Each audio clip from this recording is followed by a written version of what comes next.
Shalom Israel. So we're gonna talk about the Most High in His cosmic form, because a lot of us we never really understand that, and a lot of Hebrews we borrow a lot of things from Christianity. So even though we say we are not into Christianity, we get out of it and stuff like that. A lot of the traditions in the Hebrew really are from Christianity. Now, understanding the Most High, we have to understand His nature. We have to understand wisdom, right? And wisdom comes in two. All right.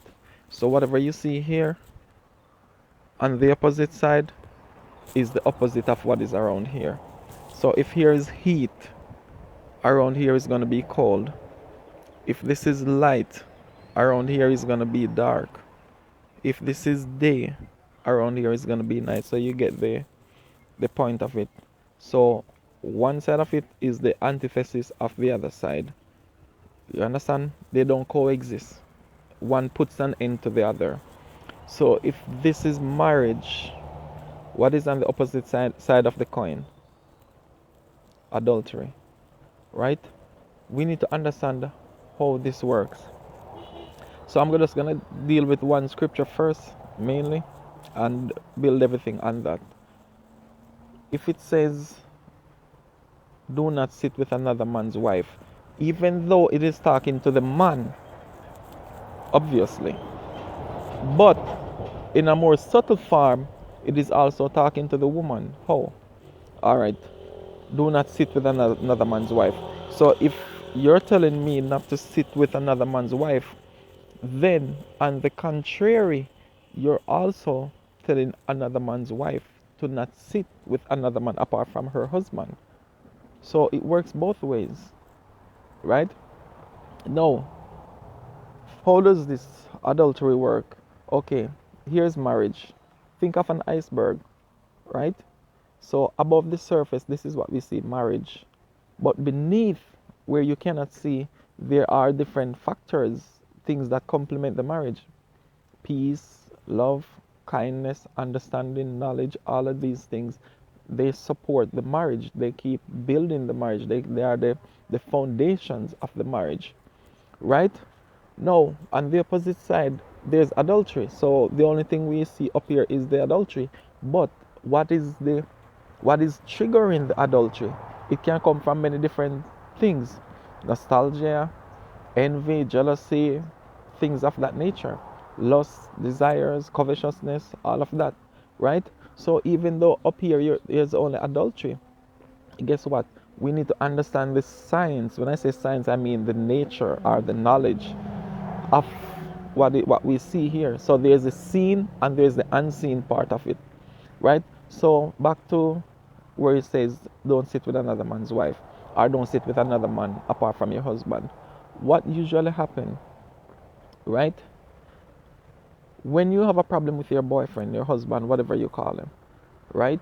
What you normally want to do is you want to go speak with his friend. Okay, you want to speak with his friend. And not only that, you want to speak with his friend while having a drink, right? Now, how do you know that his friend is not envious of him, right? And is waiting for the opportunity. Is waiting for the opportunity to have something over your husband, which is his friend. And this is the perfect opportunity. Guess what? The adversary knows this, and I'm talking about the spiritual one now, not just the friend that is an adversary to your husband, but I'm talking about the unseen forces, what is taking place. So guess what? The adultery in him and the adultery in you, in your flesh and in his flesh, they are what is going to come together. They are attracting each other, right? And that's why you see you keep going more and more, and the more you speak with his friend, the more comfortable you get. It's not you comfortable with that person. The person might not even be your type physically, but guess what? When the adultery spirit is working, it doesn't matter if the person is your type or not. How many people you know are in relationship with people who are not their types? Because the relationship was created from the wrong place. How many people cheated on a person that they would never be with? Because what? It came from the wrong place. It was not something done out of love or compassion or kindness, or, you understand? It was coming from another source. So we need to see what is at the source of the things that we're doing. And this is what a lot of people don't understand. A lot of times you have an illicit affair outside of your marriage. You know what happens? As soon as this man understand that you and your husband broke up, guess what? You and him broke up. Because the only reason it was being fed was because it was the adultery spirit. Now that your husband is gone, there's no more adultery spirit. So what happens to the adultery in his flesh? It's gonna fade. What happens to the adultery in your flesh? It's gonna fade because it's not finding that mirror to attract to itself. Right? So you need to understand that. You need to understand energy. And the next thing about adultery is, sometimes, even though the law says thou shalt not commit adultery, sometimes we are quick to condemn. No, that's not the spirit. A person can be genuinely loyal, faithful, and these things do happen. That's why you have to go to the root to see what was that driving force. Because there are some people who are just genuine, not genuine, sorry. They are just naturally, they have that spirit that they cannot control. You understand? They keep doing that. Then you know that, okay, that's a person that you wouldn't want to reconcile a relationship with. But you can be with a woman, for example, she's genuine, you know what I mean? But guess what? She was broken. Probably her mom died, her son is sick, or something terrible happened in her life. She's broken. She's not in her right state of mind, and she can make poor decision at that time. It's not that the person intentionally said that, okay, I'm gonna go cheat on my husband. No. Sometimes they get caught up, and that's why I said, if you examine the adultery, the cause of it, then you can tell that, okay, one, you definitely have to forgive, right? Forgive is not about the other person, it's for yourself. So that is a must. Forgiveness is a must because it's for you, not for the person you are forgiving. All right? Now, the next thing is reconciliation. If you want to reconcile that relationship, well, that's up to you as the individual. All right? So if you examine it, then you know that, okay, this is really not this person. It is something that happened that she didn't really understand, or he didn't really understand. And, get lost in the thoughts, the sensations, everything that came over them. And they followed on. They got led by those thoughts. They did not know how to, make a proper distinction. Right? So it's not about condemning a person for the adultery. Right? We have to first understand. And this is why a lot of us are not able to deal with deliverance or things like that, or healing, or to not make a person feel so condemned, because most of the times people are condemned, even them, they condemn their own selves. You understand? And it does what? It keeps them going down that road and cannot come back because they don't have the ability to face what's really happening to them. So they just once they start that sin, they keep going down that road and never come back. Right?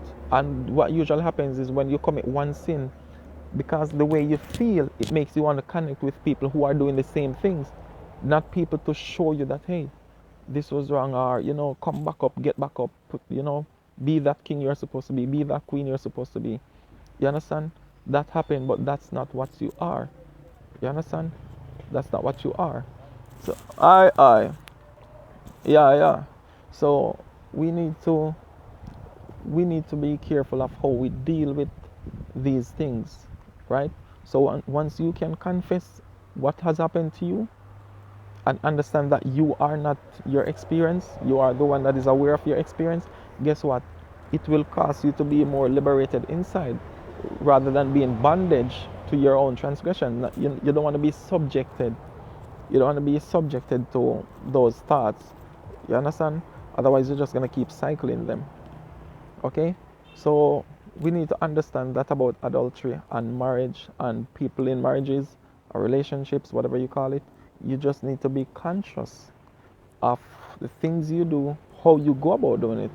Because you can be doing something with a pure intention, but it doesn't mean that it is not wrong just because your intentions are pure. You understand? A lot of you women also, when you're not in a certain state of mind, you always want to go about proving if your husband cares for you. but you always do it in a wrong way. Stop trying to prove that through jealousy. Stop trying to do things to make him react to what you're doing, to say, okay, yes, he cares for me. You know what I mean? Because you don't know when, you're not going to know when to stop. This is why sometimes you do that and you end up doing the adultery, because you're using another man to make him jealous. It's not like you're texting your mother or your sister and making him think that you're talking to some other guy. You are doing things with other men just to strike a reaction out of him. You sisters need to be mindful of that. And also men who are doing these things, you need to do that too. Alright, we need to be mindful of our actions. But at the same time, when we do err, right? Because we're humans. When we do err, we have to get back up. It's not about the fall, it is the rise after the fall. Many people fell but never got back up. We need to stop seeing this in our Hebrew community. We need to protect marriages. We need to protect people getting involved with each other. Give them the proper knowledge, wisdom, and understanding. A lot of us have knowledge, but we don't understand what we think we know. And that's the problem, right? We, like I said, we borrowed many customs, many traditions from the Christian community, from this culture, and we're trying to integrate it into this biblical understanding. And that's causing a lot of problem. You understand? You come in to the truth, now you have to change.